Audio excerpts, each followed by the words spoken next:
السلام عليكم ورحمة الله وبركاته. النهارده ان شاء الله هنعمل تنجان تيجيه، طبق تقليدي كوري فيه خضروات متنوعة على حسب مزاجنا. الميزة فيه ان هو ممكن نغير في كل المكونات ما عدا المكونات الأساسية اللي هي طبعا بما انه تنجان تيجيه اللي هو التنجان، والتنجان زي ما اتفقنا ان هو معجون فول الصويا المتخمر. انا لقيت منه كيس كده مش علب، ده فول الصويا، حبوب فول الصويا. ودي القوالب اللي تبقى اساس للمعجون. بعد كده المعجون ده وبتتخمر لفتره طويله، واثناء فتره التخمير دي بتطلع بقى بكتيريا وحاجات مفيده جدا للجسم، بتساعد في عمليه الهضم وبتعمل وقايه لامراض كتيره جدا. وده التوفو او التوبو بالكوري بيقول عليه توبو، معجون سوري جبنه الفول الصويا، برضو معموله من فول الصويا بس معموله جبنه. ودول اهم مكونين موجودين طبعا التنجان لانه تنجان تيجيه، وده التوفو، دول اهم مكونين. بعد كده بقى المكونات ممكن نغيرها زي ما احنا عايزين. يعني مثلا هنستعمل البصل والثوم، ده اساسي. انا هستعمل كوسه، ممكن نستعمل لفت، ممكن نستعمل جزر، ممكن نستعمل فجل، هستعمل فلفل حار وده اختياري ممكن ان احنا نغيره. انا هستعمل مشروم، ممكن نستعمل بطاطس، ممكن نستعمل اي نوع خضار احنا بنحبه، بس البصل والثوم ده اساسي ان احنا نستعمله مع الحاجات دي. برضو بالنسبة للحوم، ده قطع اللحوم. اللحمة دي يعني فيها نسبة دهون بسيطة زي ما احنا شايفين كده، لان هما بيستعملوا اللحم نوع تاني، بس يعني احنا بنستعمل يعني في يكون نسبة دهون بسيطة. ممكن برضو نحط مكانه فيليه فراخ، ممكن جمبري، ممكن سي فود وتبقى طعمها زي الميسو بالظبط، الميسو سوب. فلفل اسود. هستعمل معلقة زيت سمسم، لو مفيش ممكن نستعمل معلقة زيت عادي. لو مش هنستخدم لحوم ممكن ان احنا نستغنى عن الزيت خالص. اول حاجه هي طبعا بتتعمل بطبق فخار كوري، لكن المتوفر عندي طبق الفخار بتاعنا. هحط معلقه زيت سمسم كده، بسم الله الرحمن الرحيم، واحط اللحوم اللي انا هستعملها، واحط عليها بس ايه رشه فلفل اسود كده عشان تنكهها. ولحد ما هي تتحمر انا هقطع باقي المكونات وهنشوف هنعملها ازاي.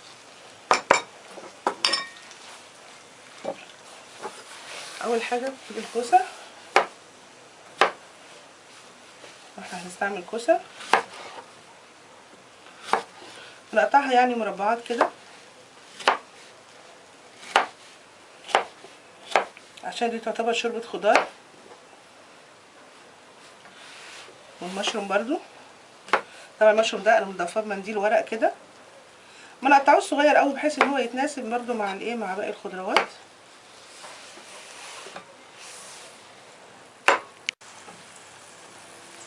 خلاص المشروم والكوسه. نقطع بقى البصل،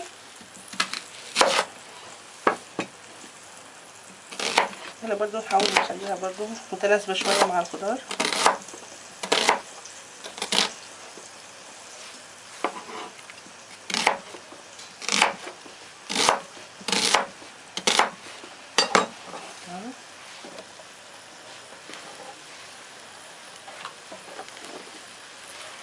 الفلفل زي ما قلنا ان هو اختياري، وبرضو المشروم اختياري، ما بيحبش ان هو يحط كتير، مش مشكله.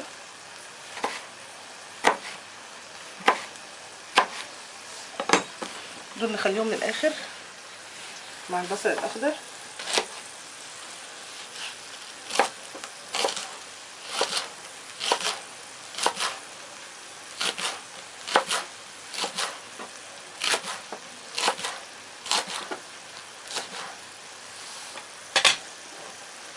ده هنحطهم في اخر مرحله. وبرده هنقطع التوفو، زي ما قلنا ان التوفو ده ممكن هو لوحده يبقى بديل عن اللحوم، لان التوفو ده بروتين نباتي طبيعي. برده هقطعه مكعبات كده واخليه برده للاخر. نتابع شويه تقليب اللحمه، ودلوقتي في نفس الوقت نشتغل نقطع الثوم،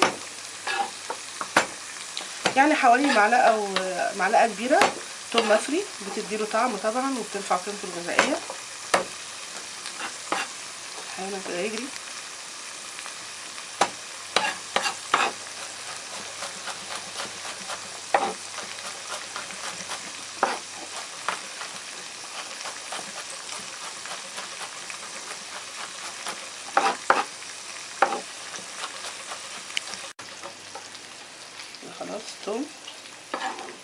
احطه كده في طبق صغير جنبي ولا حاجه.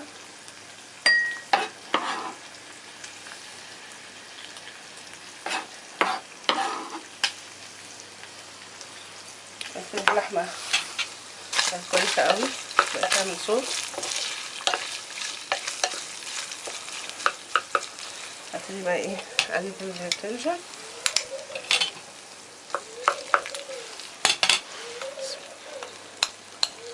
احط البتنجان كده الاول. البتنجان ده ناعم، لو خشن نعمله بمصفى كده الاول.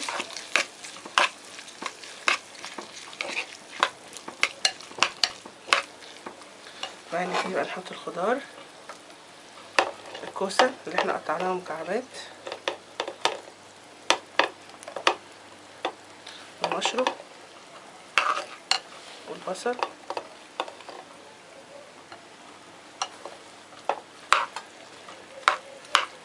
نقلبه شويه.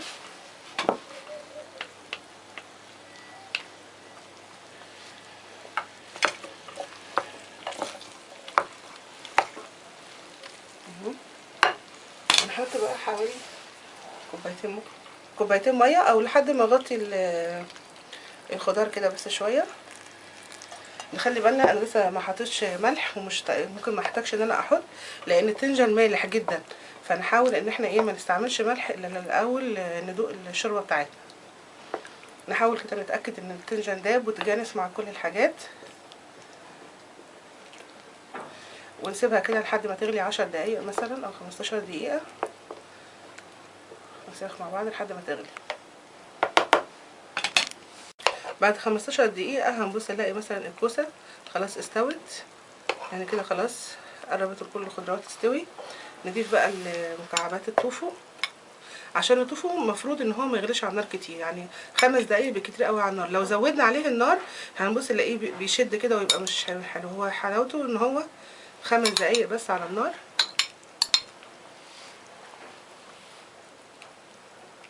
طبعا التوفو هنلاقيه متوفر. انا التوفو ده جايباه من السوبر ماركت عادي، هنلاقيه في السوبر ماركت في قسم الاجبان لو سوبر ماركت كبير، او ممكن نجيبه من مطعم كوري، او لو في جنبنا محل بيبيع طبعا الحاجات الكوريه هنلاقيه متوفر.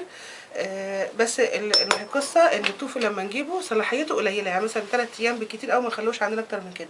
هنسيبه بس يغلي، وبعد كده بقى نضيف نحط الثوم.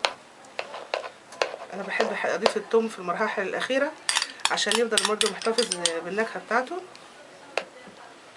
يغلوا 5 دقايق مع بعض، وبعد كده نضيف البصل الاخضر والفلفل. كده بعد 5 دقايق حطيت البصل الاخضر والفلفل الاحمر والاخضر، دول ضفتهم خلاص. دي اخر مرحله، 3 دقايق بس كده واشيله. بس لو دي النسخه اللي مش حاره، لكن لو احنا عايزين نعمل تنجان تيجي حار هنضيف بس معلقه كوتشوجان او معجون الشطه الكوري، وبعدين نحط معلقه شطه ونخلطهم معاهم بس يبقى حار. لكن لو احنا عايزينه مش حار زي ده يبقى كده. كده نكون عملنا تنجان تيجي اللي مش حار، يعني نسبة الحرارة بس بسيطة جاية من الفلفل الأحمر. طبعا ده ما ينفعش يتاكل خالص من غير الرز الأبيض، لازم نعمل جنبه طبق رز أبيض. خلي بالنا ان هو لسه سخن قوي، واللحمة كمان استوت لأنها شرايح رفيعة.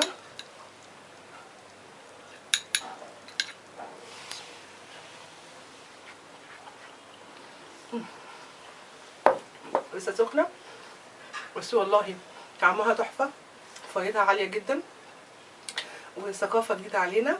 يا رب تعجبكم ونعملها. أنا غادة ياسين، السلام عليكم ورحمة الله وبركاته.